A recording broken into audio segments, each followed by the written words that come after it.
Shalom, selamat sore ibu-ibu yang dikasihi Tuhan. Sebelum kita mendengarkan firman Tuhan, mari kita berdoa. Bapa, kami datang di hadapan hadirat-Mu, bersyukur untuk kasih dan kemurahan Tuhan dalam hidup kami. Terima kasih untuk waktu yang Tuhan berikan kepada kami, untuk kami boleh bersama-sama mendengarkan firman Tuhan. Dalam Kristus Yesus, Tuhan dan Juru Selamat kami berdoa. Amin. Ibu-ibu yang dikasihi oleh Tuhan Yesus Kristus, pada sore hari ini kita akan bersama-sama merenungkan firman Tuhan dari Wahyu pasal yang kedua, ayat yang ke-8 hingga ayat yang ke-11. Namun saya akan membacakan ayat yang ke-9 dan 10. Wahyu 2 ayat 9, demikianlah firman Tuhan. Aku tahu kesusahanmu dan kemiskinanmu, namun engkau kaya. Dan fitnah mereka yang menyebut dirinya orang Yahudi, tetapi yang sebenarnya tidak. Demikian, sebaliknya mereka adalah jemaah iblis. Jangan takut terhadap apa yang harus engkau derita. Sesungguhnya iblis akan melemparkan beberapa orang dari antaramu ke dalam penjara, supaya kamu dicobai dan kamu akan beroleh kesusahan selama 10 hari. Hendaklah engkau setia sampai mati, dan aku akan mengaruniakan kepadamu mahkota kehidupan. Demikianlah firman Tuhan.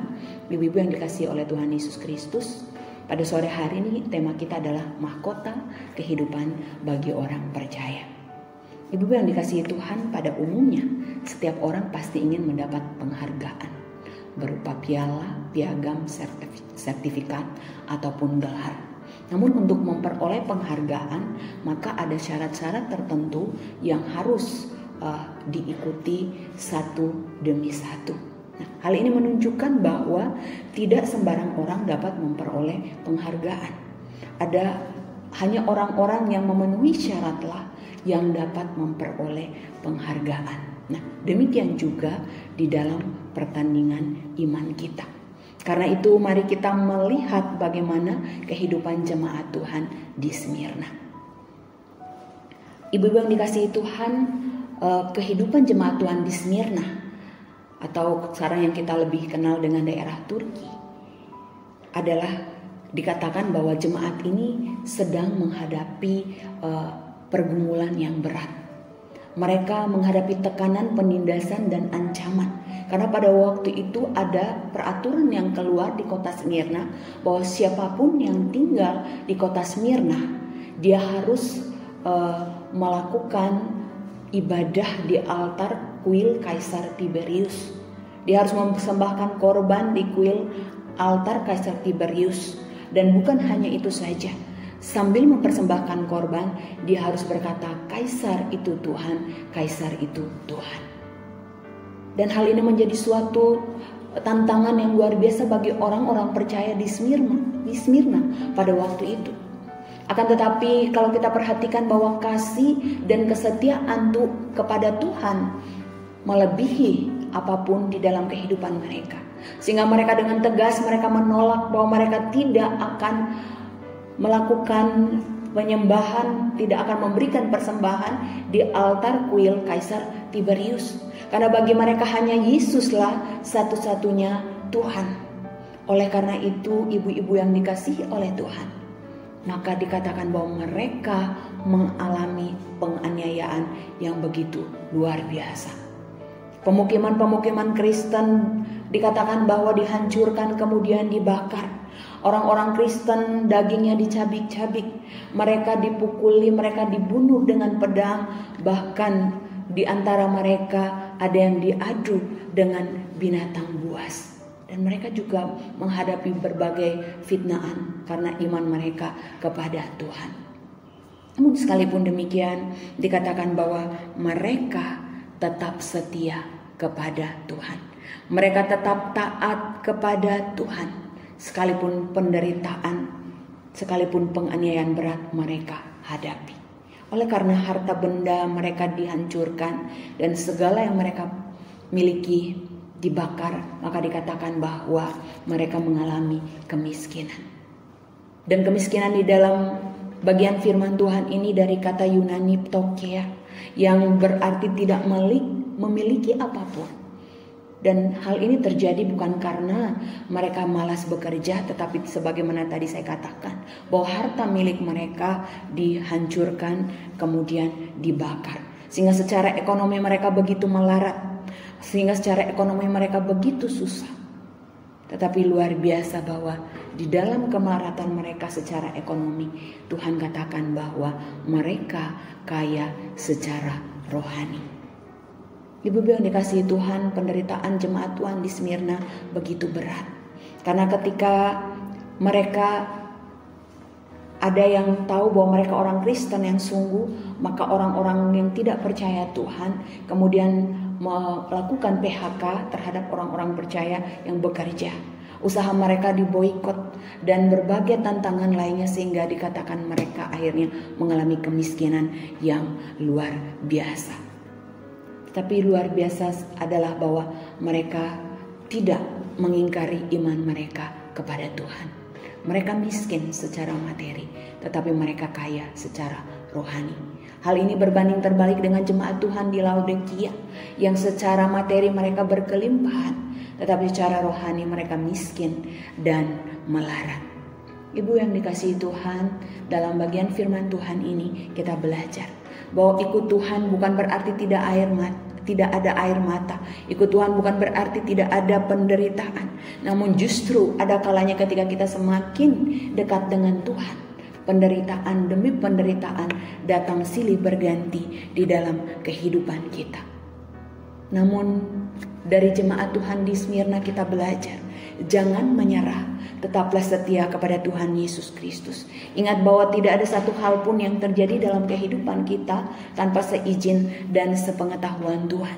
Sebagaimana dikatakan di dalam Roma 8 ayat 28, bahwa Allah turut bekerja di dalam segala sesuatu untuk mendatangkan kebaikan bagi setiap orang yang mengasihi Tuhan.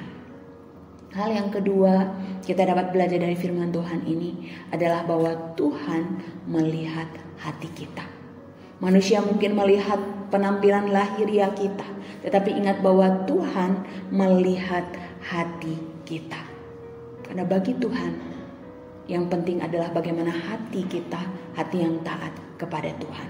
Manusia bisa sandiwara seolah-olah taat, tetapi Tuhan melihat hati kita.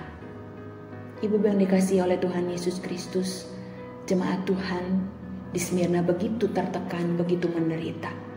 Tetapi di dalam tekanan dan penderitaan yang mereka hadapi, Tuhan tidak tinggal diam.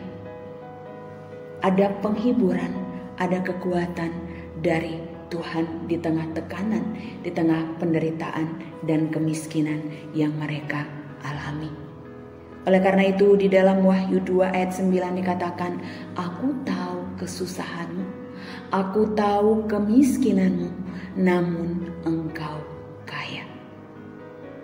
Tuhan memuji iman mereka. Tuhan memuji ketaatan mereka, kesetiaan mereka kepada Tuhan. Karena sekalipun mereka menghadapi tantangan penganiayaan yang begitu berat, namun mereka tetap taat, mereka tetap setia kepada Tuhan. Sehingga di dalam penderitaan, di dalam tekanan, kesusahan, kemiskinan yang mereka hadapi, Tuhan memberikan kekuatan, Tuhan memberikan penghiburan, Tuhan juga memberikan nasihat. Tuhan menasihatkan di dalam Wahyu 2 ayat 10a, jangan takut terhadap apa yang harus engkau derita. Betapa berat penderitaan yang mereka alami. Sehingga secara manusia pasti mereka ketakutan, namun Tuhan tahu ketakutan yang mereka alami. Tuhan tahu ketakutan yang mereka rasakan. Karena itu Tuhan katakan jangan takut terhadap apa yang harus engkau derita. Seorang anak Tuhan katakan bahwa kata jangan takut dalam ayat ini bukan berarti jangan sama sekali takut. Tetapi kata jangan takut di dalam ayat ini, sekalipun tantangan penderitaan berat yang engkau alami, jangan menyerah. Sekalipun tantangan penderitaan berat yang menekan engkau, kamu jangan tunduk kepada ancaman dan mengingkari imanmu kepada Kristus. Jadi bagian firman Tuhan ini mau menasihatkan kepada orang percaya di Smyrna, juga kepada ibu-ibu dan juga saya. Betapa berat tekanan pergumulan hidup kita, jangan menyerah. Jangan takut kepada ancaman manusia dan engkau mengingkari imanmu kepada Tuhan. tetapi tetaplah setia dan taat kepada Tuhan apapun pergumulan, tekanan yang kita hadapi. Karena Tuhan tahu kesusahan kita, Tuhan tahu ketakutan kita, Tuhan tahu kemiskinan kita. Ia peduli, Ia mengerti semua hal yang kita alami dan kita rasakan.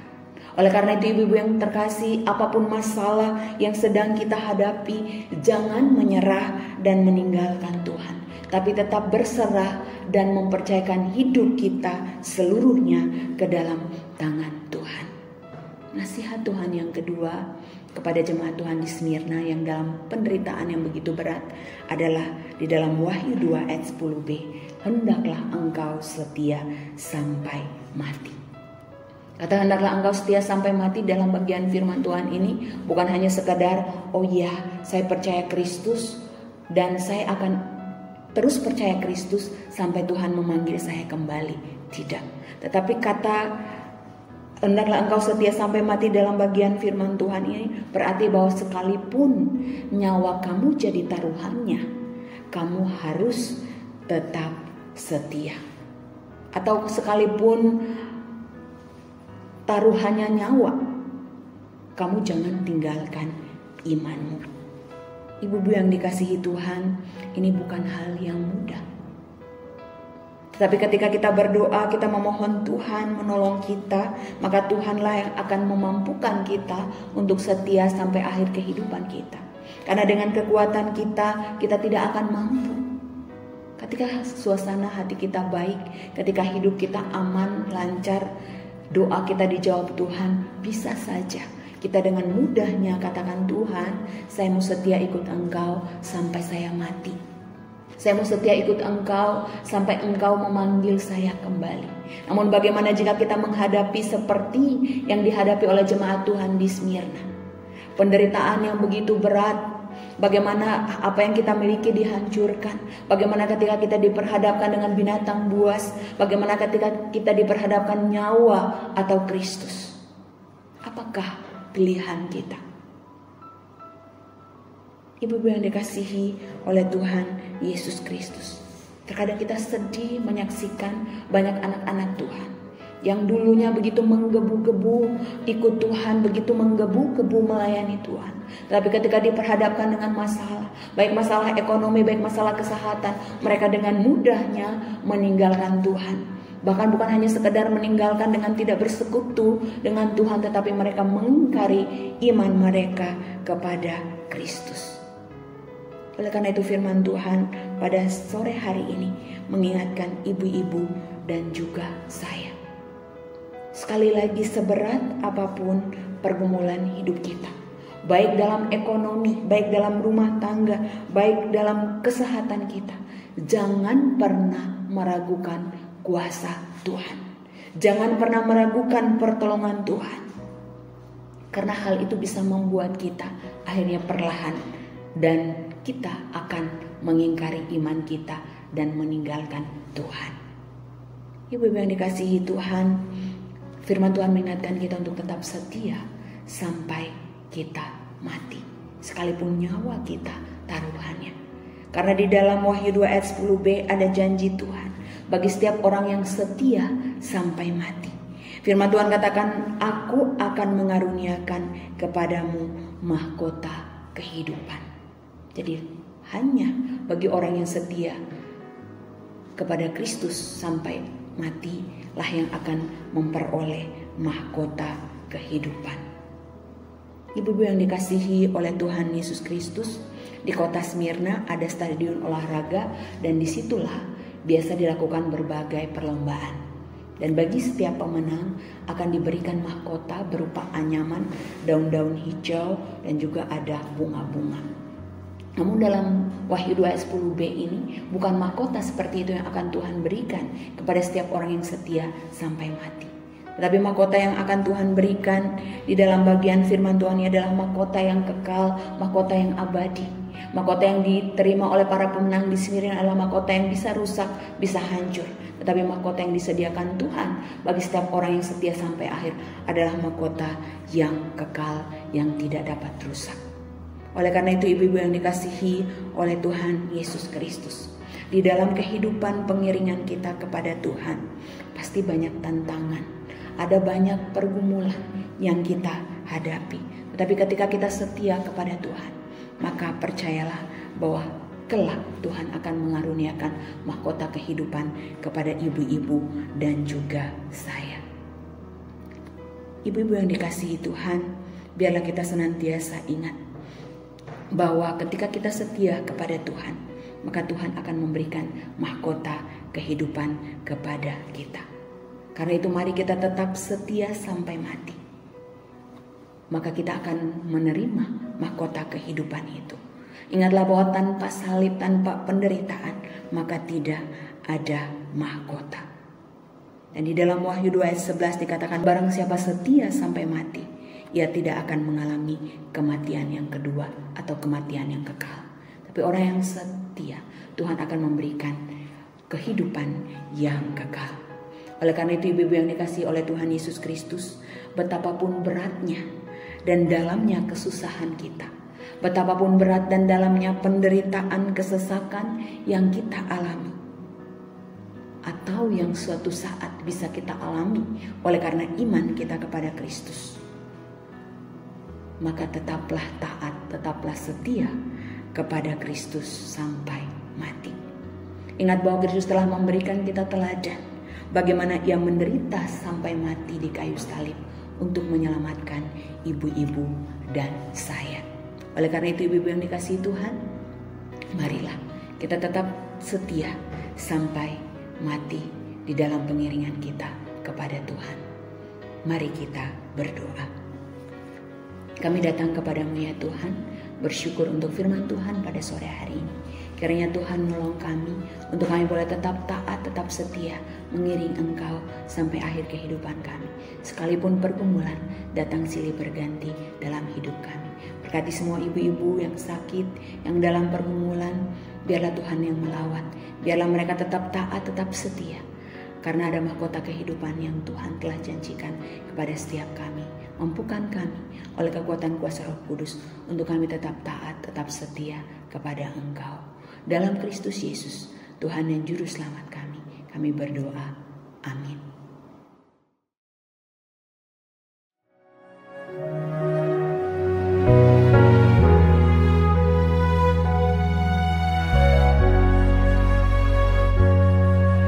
Seperti wanita mengurapimu, menangis di bawah kakimu,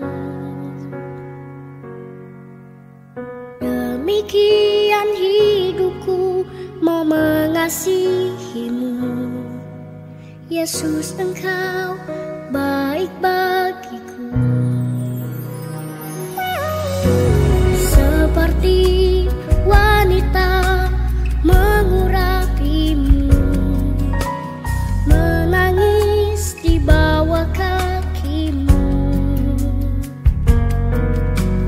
demikian hidupku mau mengasihimu.